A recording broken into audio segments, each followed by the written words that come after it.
Hi, Phil Aston here from Now Spinning Magazine with another book review this time, and this is Teenage Wasteland by The Who, which looks at 1968 and 1976 in particular, literally just those two bits. So before I talk about the book, let's have a look inside it. So this is Teenage Wasteland by Edoardo Genzolini with a foreword by Joel Selvin. It's The Who at Winterland 1968 to 1976. It's a huge book, absolutely really well put together, hardback. I'm not going to go through every single page because it's enormous, but I will show you a lot of what's inside this, so you've got an idea to see if it's the kind of thing that you'd be into. If you're a Who fan, I'd say you're going to be really, really excited about this.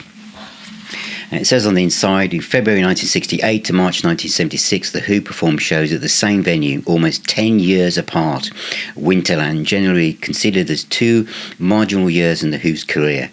They were only apparently so. These two years represent a screen grab of a band taking its purest form, live and harder than ever, right before and right after the huge success the Who struggled to live with the years in between.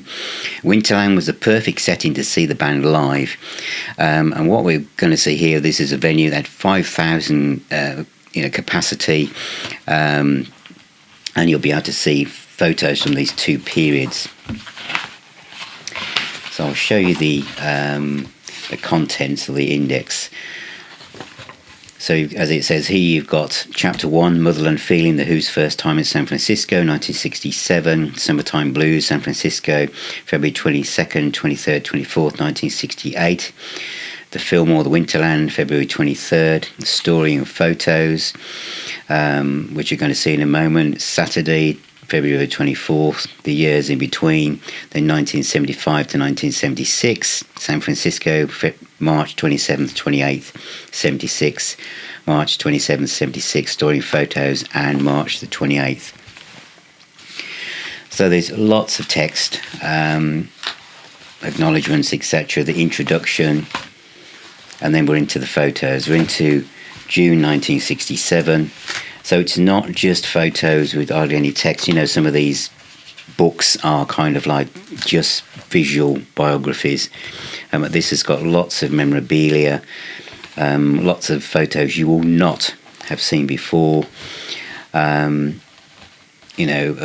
hot on the heels for me after buying the Who's Next Lifehouse box set, this is just another part of the jigsaw. And this is a reference book. It's a great story of the band featuring two key parts of their career.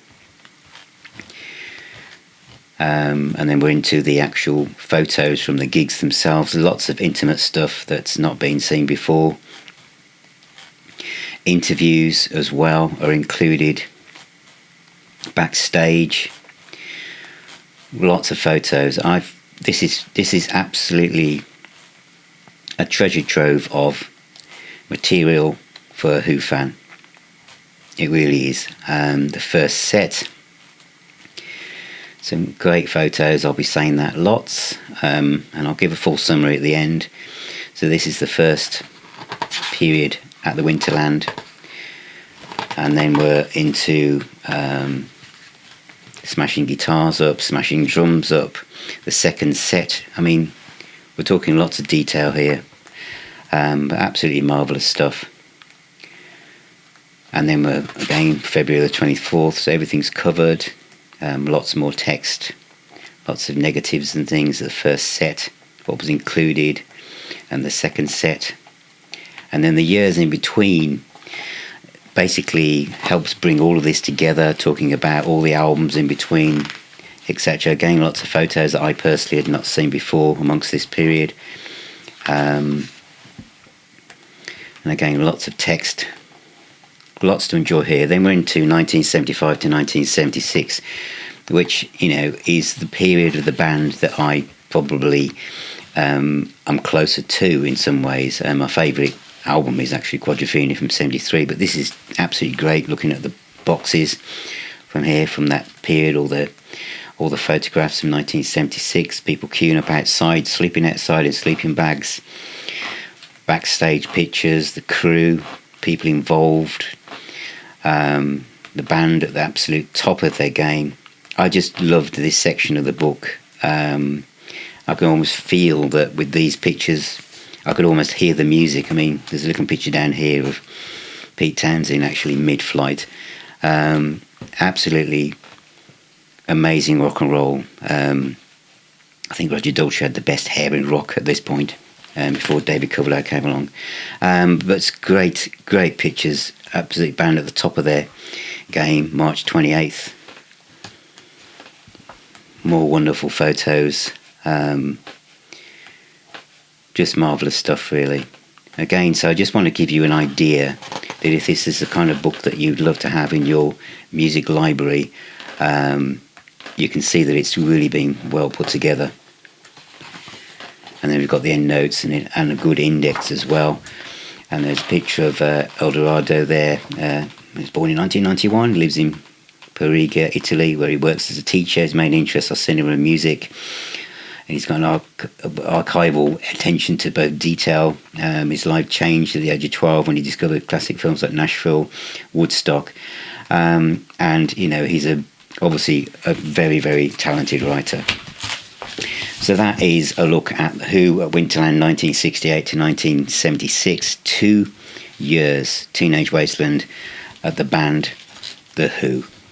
So that is Teenage Wasteland by The Who, looking at The Who at Winterland, which is a legendary venue for wherever you are in the world, from 1968 and 1976 by Edoardo Genzolini and were forward by Joel Selvin. You've seen inside the book now. If you're into The Who, you're going to love this. 1968 to 1976. There's something I'd just like to read out, and it's dedicated. It's dedicated to every teenager who right now, in this moment, is lonely in his or her room and is going to discover The Who for the first time.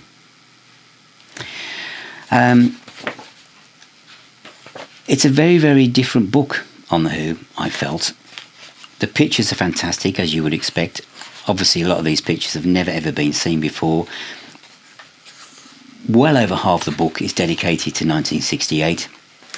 There's lots of candid pictures in that section of the book, and it's great to see Pete Townsend playing his Stratocasters and SGs, etc.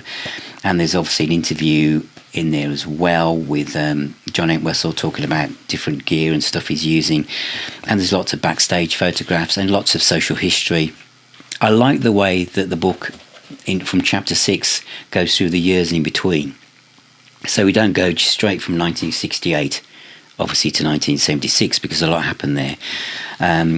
For me personally, I got into The Who via Quadrophenia, which is 1973. So it's interesting how all this period is kind of glued together, still with some great pictures.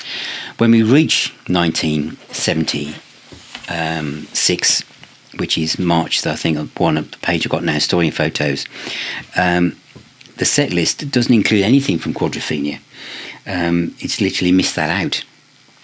The other thing I'd like to mention about this book, which is a great way it's been described, is that when you have a book like this, especially when it is full of so many live photographs and storytelling, the author at the beginning says you're basically going on a journey and the book is like a silent concert. And I really like that phrase, because what I did was, when I was reading the book, I put on The Who from the period where the pictures were from. And so that obviously the book is the silent concert, but I basically put The Who on. So I basically was able to create this set list on my network server and play it while looking at the pictures from the book. And that really kind of brought it together, because as you saw, the pictures of like Daltrey in 76 with his dungarees, and by this time Townsend's using the Les Paul, isn't he? It's just amazing. And I think if you're a Who fan, I think you're going to absolutely love it, because it's not like any other Who book that's out there. All the Who books, and there are a lot of them, aren't there, follow a pattern. And obviously even the way that the Who do their own kind of books when they talk about these big deluxe sets that they release, this is different. This is the perspective here from the author, and the photographs and the way it's put together. It is very close to getting into a time capsule, because you've got the classic live pictures that you expect the Who to look like, and then you've got the behind the scenes where they look more vulnerable, etc. And of course some of the social history stuff of the people queuing up and sitting on the floor waiting for the ticket office to open, and the cars and the fashions and etc. It's great. But yeah, for those of you who don't know about the Who and you're about to discover them, this book is dedicated to you. But it is a silent concert in a book, and if you want to bring it to life, just put the Who on, whatever you want from those periods. But it does join the two periods together really, really well. So that's out now from all major bookstores. Teenage Wasteland, the Who at Winterland, from 1968 and 1976.